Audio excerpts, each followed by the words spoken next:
All right, so Mindset Radio Podcast. We're here with Matt Kazanjian. He's got a match coming up, his first jiu-jitsu match. Correct. Ever. You started training. Listen, so I want to tell the backstory and how we met because I think it's a very interesting story. Funny story. Yeah, it is a funny story. So we, a friend of ours, Chris Tasca, had a party at his house.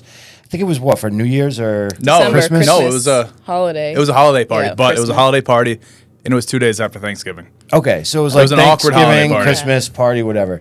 And we were talking, like we were just kind of mingling throughout everybody, and I saw you to the side, and you were just taking down Chick-fil-A French I fries. had my mustache too. Yeah. and nuggets, just I had taking them down. plaid pants, eating Chick-fil-A. Yeah. And I was like, who the hell is this kid? That's right. So, and I noticed that you were a younger kid and you were upbeat. You seemed very positive. So I said, I got to get to know this kid. And I walked over, introduced myself, and since then we've been friends. Yeah. But what I really admire about you, man, is like, how old are you? My birthday was yesterday. I'm 24. You're Happy 24. belated Yeah, I just turned 24. Yeah. So 24 years old. Yeah. Bro, I was not even thinking about like discipline at that time, right? I was selling weed. I was like, Selling weed. I was trying to make money from like 10 different things. I had no responsibilities. So I really admire that, like you're taking hold onto a discipline. And I did. I had boxing back then, but I never just like took it serious. So I just wanted to have you come on and talk about it a little bit, and talk a little bit about your match coming up, how you feel about it, and what it took you to get yourself disciplined at such a young age. I think it just really started with, right? Kids grow up, right? Everyone does different things, but I feel like those kids that you put in sports and almost, it gives you like a certain level of discipline. And it's something your parents kind of instill in you. Yeah. But did your mom and your dad like get you big into sports when you were younger? I was very big into sports, and not to say it was pushed on me, but they held me to a certain standard. Okay, let me ask you this. I'm going through this with my son right now, where it's a fine line between pushing it on him and trying to find out if he really wants to do it. That's the problem a lot of people run into. In your opinion, being so new and like young to it, being just right out of that, what do you recommend a parent would do to their younger kid? Push it on them or have them naturally develop it? Obviously, naturally develop it. The like for it's probably the correct answer. But, if you push it on them, right, are they going to hate it? Are they going to resent it? But if they love it, it's just going to make them love it even more. Yeah. But I would say that even if you get it pushed on you, you're getting these certain like values and almost like you learn like a lot about yourself and regimen and whatnot. But yeah, you get a lesson. It teaches you something about yourself, right? Yeah. So like if your parents push you, right, it's going to instill certain characteristics into you that maybe you wouldn't get if they didn't push it on you and say you were like, oh, it's all right. And then you switch from one thing to another thing. But I feel like pushing it on them not the worst thing in the world. Yeah. At least in my defense, That's where I'm right? at. Yeah. That's where I'm So at. like me and my brother were two completely different people, right? But we're the same. I had, sports and athletics and whatever pushed on me. Him, my parents a little more laid back with, but I think it helped me turn out the way I am. Would I be as successful as I am if I didn't have those characteristics instilled in me? If I was more lackadaisical with like the approach to sports and keeping myself to a high standard and trying to excel and, when you get, how do I put it? What they're teaching you and the values you're learning from having whatever X pushed on you, that carries over to every single aspect of your life, right? True. So I was taught how to, hold myself to a certain standard when it comes to athletics and sports, right? But then that carries over to business, right? With my personal training business, would I be as successful and would I be as on it as I am if I didn't have those values that I learned from having sports and whatever pushed on me? Probably not, right? Because I'd be like, oh, whatever. I would just be much more laid back with things that I have going on. When did you learn how to kind of inject yourself into the network that you're in right now? Like, because Paul, Chris, Dave, Mike, like a lot of the people out of Cranston and Rhode Island that are doing things, you kind of put yourself in that. Because at a young age, that's again another thing I never thought of. So storytelling time, right? So I went to Bishop Hendricken High School, same as Chris Tasker, right?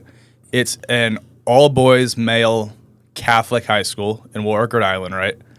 And like they teach you there, I feel like I had that almost instilled in me, that idea of like holding yourself to a standard, like you want to be good for the people around you as much as you want to be good for yourself, because you're all holding each other to this standard, right? So that's like where me and, you had the podcast with Chris. That's where it comes from. I feel like it's like, a Hendricken kind of like mindset thing that they teach you. Because I remember you did the episode with him, and he was talking about his college and his high school, and he said that his network, and he learned more at Bishop Hendricken High School than he did at any college that he went to. That's Yeah. interesting. About how to carry himself, how to network, and how to talk and, meet with people and connect. Is that something that they teach at Hendricken? Like, It's not something or is it something you just pick up? It's not something that they teach, but it's something you can definitely feel. You can feel the standard that you're being held to, because those people that are holding you to a standard, you respect them because they're also holding themselves to a standard. Right. That's beautiful. That's how it is. But I know I don't want to go on a Hendricken tangent here, but it's like, it's not a public high school, right? It's an all boys school. So there's no distractions. You're all just trying to be really good at what you're trying to be really good at, right? So you have the academic kids, you have the sports kids, you have the theater kids, you have kids that do after school clubs, right? But the thing that separates that school from the rest of the schools is that every one of those people respect each other. There's no like, oh, I do this and you do that and I'm better than you. It's almost like, you know what, I do this and I'm trying to be really good at it, and I see that you're trying to be really good at what you're doing, so you know what, I'm going to back you. That's I'm going to huge. respect you. That's huge. That's what you learn there. That's huge, man, because around That's here, what we you didn't learn have that. We had like Woonsocket, Lincoln, those were our rivals. We would fight them when we saw them. Like, that's at the hockey games and at the football games, we would start fights. Yeah. Totally different mindset. I would say they teach you respect. Yeah, They I teach love you it. respect above all. Yeah. Respecting holding yourself to a standard. But to circle back, right? So the way I got to, network and meet all these people, right, is at Hendricken, right, you're a senior. You have a senior project when you're in public school.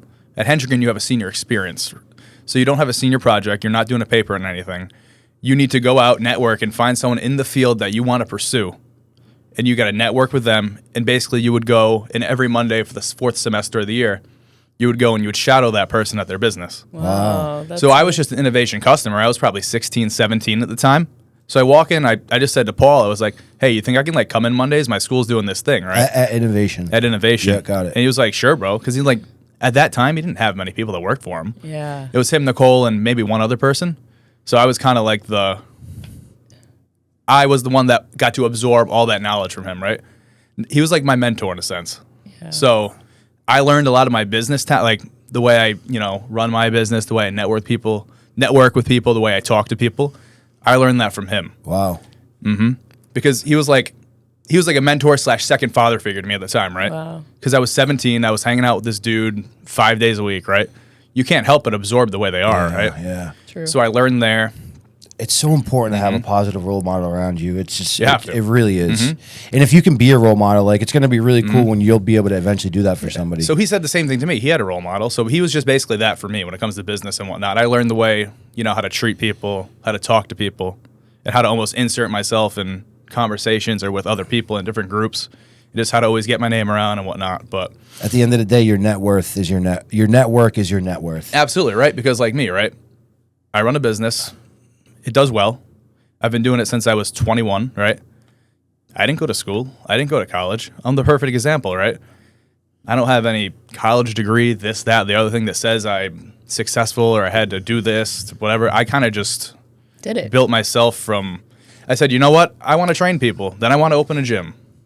That's what I'm doing. Yeah. That's what's happening right now. Amazing, man. So you got a match coming up. When's the date? April 5th. April 5th, and it's at the Park Theater in in Cranston. Cranston. Hometown fight. Yeah, that's huge. gonna be Man. sick. How do you feel about that? I wouldn't say I'm nervous at all. I would say I'm excited for the experience. Because, right, hometown fight, I've never fought before, right? But I played sports and whatnot, so I know what it's like to compete on a big stage, because I played Division I rugby too. So I was always, so I've always been okay with pressure. I like pressure. I like the fact that I'm going to go there and all my friends and family are going to be watching. Yeah. That makes me want to perform better. It doesn't scare me.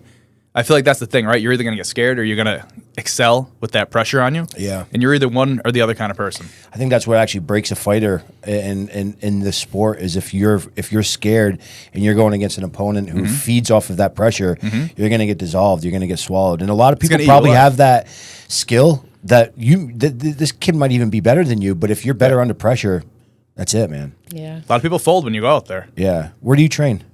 Triforce MMA. Triforce. What was it like? Well, what's it like training over there? It's the best MMA school in the area. because it's the same thing, right? Like I was talking about Bishop Hendricken, you walk in, right? Doesn't matter if you're new, it's your first day. Doesn't matter if you're a black belt in this, black belt in that. Doesn't matter if you're a professional fighter, if you're just an everyday guy trying to go and train after work. Everyone treats each other with respect. And the second you walk in, it feels like a family.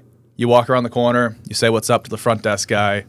You walk around, shaking hands, whatever. It's like a second family, right? Camaraderie. It's camaraderie, right? So I'm an athlete, right? So I'm competing. But not everyone there is trying to be a competitive athlete. Right. But when you go in, right, you're all doing the same thing.